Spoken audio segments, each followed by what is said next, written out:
Maybe you've been praying for God to send you the right person.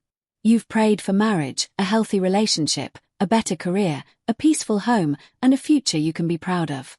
But have you ever stopped to ask, God, who do I need to become while I'm waiting?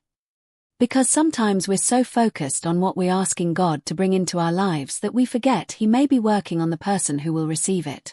Maybe you're waiting for marriage right now. You attend weddings, celebrate your friends, smile for their pictures, and then go home wondering, God, when will it be my turn? You see engagement announcements, pregnancy announcements, couples celebrating anniversaries. And even though you're genuinely happy for them, a small voice inside asks, did you forget me? Maybe you've even started questioning yourself. Am I not attractive enough? Am I too difficult? Am I falling behind? But what if your waiting season isn't proof that something is wrong with you? What if God is inviting you to grow in ways you can't yet see? First, become emotionally healthy. Maybe someone hurt you. Someone promised commitment and disappeared. Someone cheated. Someone made you feel like an option. Now you want love, but you're afraid of being hurt again.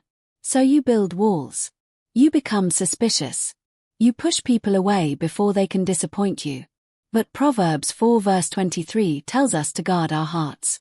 Guarding your heart doesn't mean closing your heart. It means learning wisdom. You can have boundaries without becoming bitter. You can forgive without returning to an unhealthy relationship. You can love without losing yourself. The woman you're becoming doesn't allow yesterday's wounds to control tomorrow's decisions. Second, stop confusing attention with love.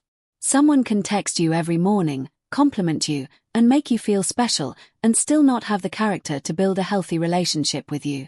Attention isn't commitment. Chemistry isn't character. Words aren't consistency.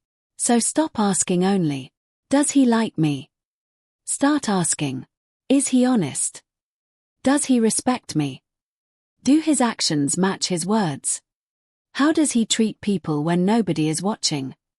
Does this relationship bring me closer to God? Pray for discernment, not simply for someone to choose you. Because being chosen by the wrong person can cost you more than waiting. Third, learn to say no. Maybe you've spent years trying to keep everyone happy. You tolerate disrespect because you're afraid of being alone. You say yes when you mean no because you're afraid someone will leave. But spiritual maturity teaches you that sometimes saying no is an act of obedience. You don't need everybody to understand your boundaries. You don't need to convince someone that your standards are reasonable. You can walk away from what doesn't honor God. Sometimes losing a relationship is better than losing yourself trying to keep it. Fourth, don't put your life on hold. If you're waiting for marriage, live now. Build friendships. Learn new things. Develop your career. Serve God. Discover your gifts. Laugh. Travel when you can. Take care of yourself. Enjoy the life God has already placed in your hands. You can desire marriage without making marriage your identity. You can want children without believing your life has no meaning until you have them. You can desire more and still be grateful for today. Paul said he learned contentment in different circumstances. Contentment doesn't mean you stop dreaming. It means your unanswered prayer doesn't steal today's joy. Fifth, stop comparing your timeline. Someone younger than you may get married first. Someone you think is less qualified may get the opportunity you wanted. Someone else's life may appear to be moving faster, but you're seeing their highlight reel while living your behind the scenes. You don't know their struggles, and they don't know yours. Your assignment isn't to become another woman. It's to become the woman God created you to be. So instead of asking, why isn't my life like hers? Ask, God, what do you want me to do with the life you've given me? And finally, let God work on your heart. It's easy to pray, God, change my circumstances. But sometimes God says, let me change you first. Maybe He wants to work on your insecurity, your impatience, your anger, your fear of rejection, your need for validation, your inability to forgive. Psalm 139 gives us a powerful prayer. Search me, God, and know my heart. That's a brave prayer. Because God may show you things you don't want to see. But He doesn't reveal them to shame you. He reveals them so He can heal you. And becoming the woman you're praying to become isn't about becoming perfect. It's about becoming more like Christ. More patient. More compassionate. More disciplined. More discerning. More humble. More willing to forgive. More willing to trust God. So maybe you're waiting right now. Maybe you're tired. Maybe you've asked, how much longer? Try asking a different question.